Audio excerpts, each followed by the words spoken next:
حسین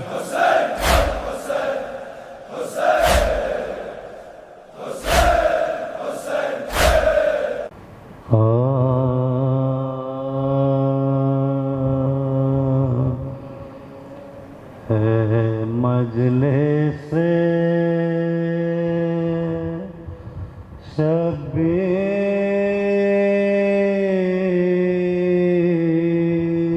شبیر میں قربان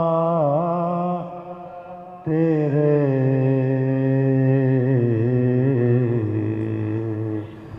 ہے مجلس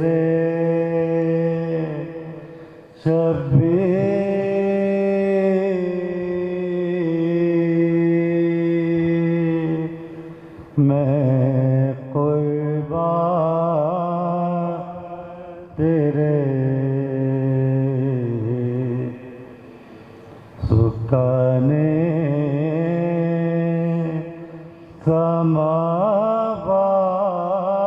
سماوات ہیں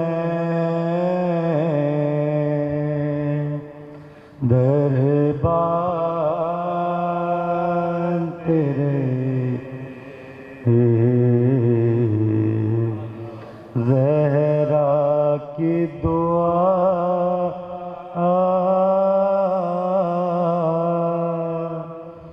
قرب خدا عفو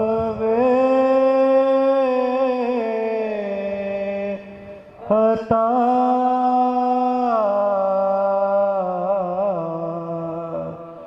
کیا کیا حسینیوں پائے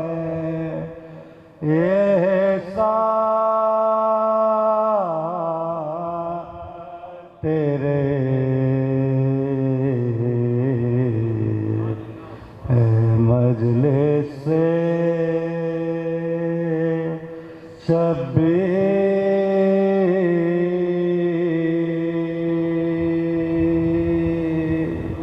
درود پڑھ محمد والے محمد پر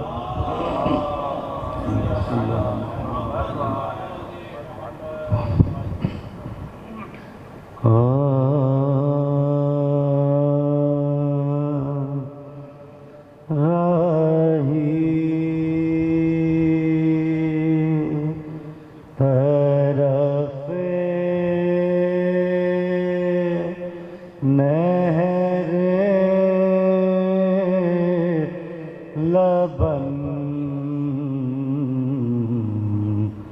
ہوتے ہیں اصغر راہی طرف نہر لبن ہوتے ہیں اصغر ماں باپ کے جینے کا مزہ کھوتے ہیں اصغر ماں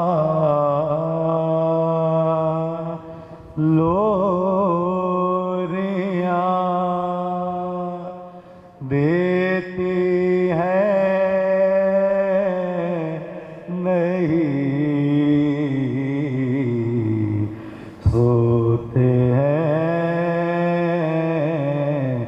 اصغر بندہ کے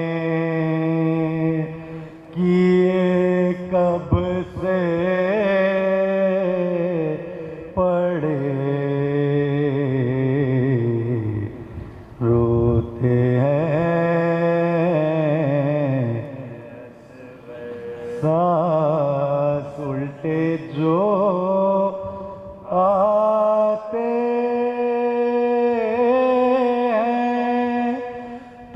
گھبراتی ہے بانو سانس الٹے جو آتے ہیں تو گھبراتی ہے بان شبیر کو جا جا کے پکاراتی ہے بانو راہی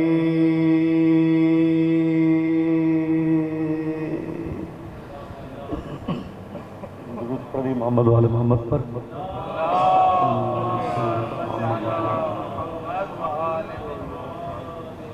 ایک چھوٹی سی ریکویسٹ ہے، مجلس میں جب سستانی ہم لوگ کر رہے ہوا کریں تو آپ لوگ باتیں نہ کیا کریں کہ اس سے ہماری توجہ ہٹ جاتی ہے.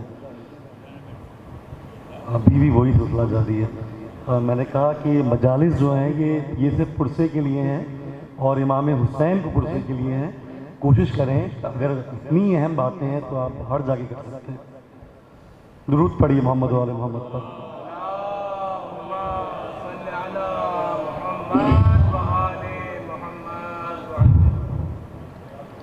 سلام کی چند اشعار پیش کریں گے. کلام انبر نقوی صاحب کا مولا کائنات کی شان میں.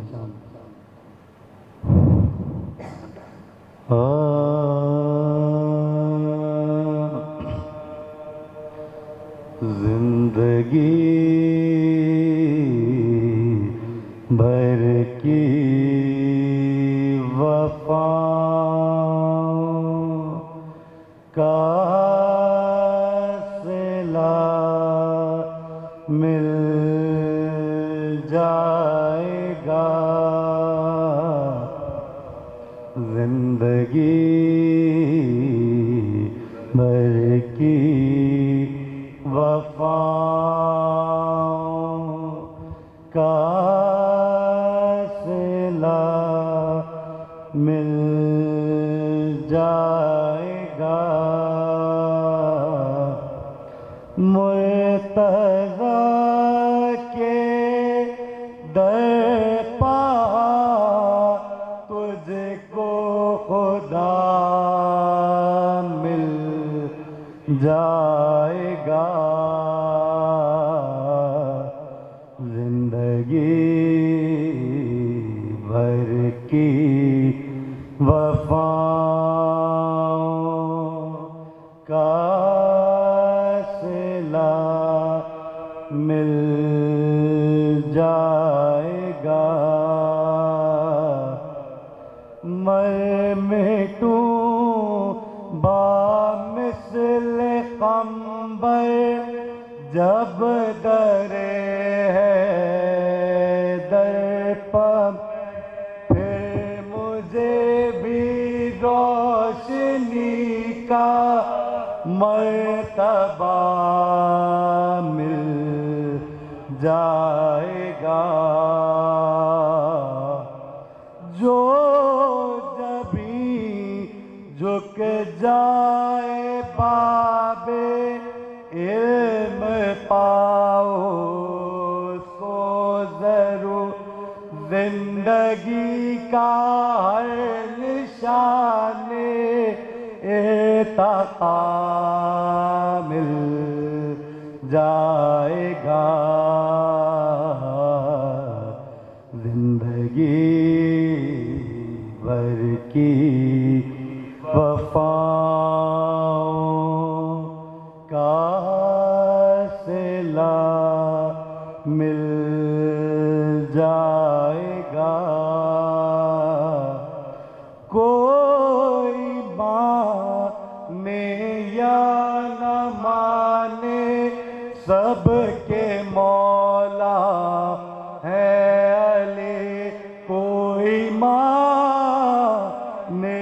یا نہ مانے سب کے مولا ہے علی. جو بھی آئے گا علی کا در کھلا مل جائے گا، حب حیدر میں کبھی اے کم یقین مر کے تو دیکھ، موت میں بھی زندگی کا راستہ مل۔ درود پڑھ دی محمد والے محمد پر۔ زندگی بھر کی وفاؤں کا صلہ مل جائے گا، در بدر پھرتا ہے کیوں عشق نبی کی پیاس میں، در بدر پھرتا ہے کیوں عشق نبی کی پیاس میں، چل غدیر خم تجھے جام ولا مل جائے گا، عرش پر آواز سن کے بھی پیمبر کھل اٹھے، یہ خبر کب تھی وہاں بھی ہم نوا مل جائے گا، ہوئے مولا دیا بس غر کو بجائے تیر کے، تیر بچے پر چلا کے تجھ کو کیا مل جائے گا، زندگی بھر کی وفاؤں۔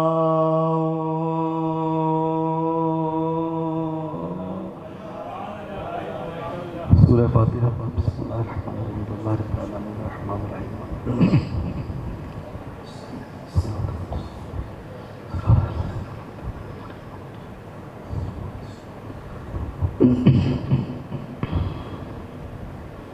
مرسی کے چند بند پیش کریں گے کلام نسیم اندوئی صاحب کا۔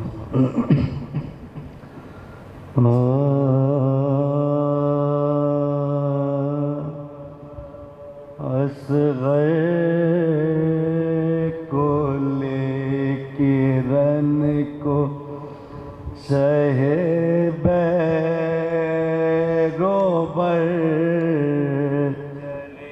اصغر کو لے کرن کو شہ بیروبر،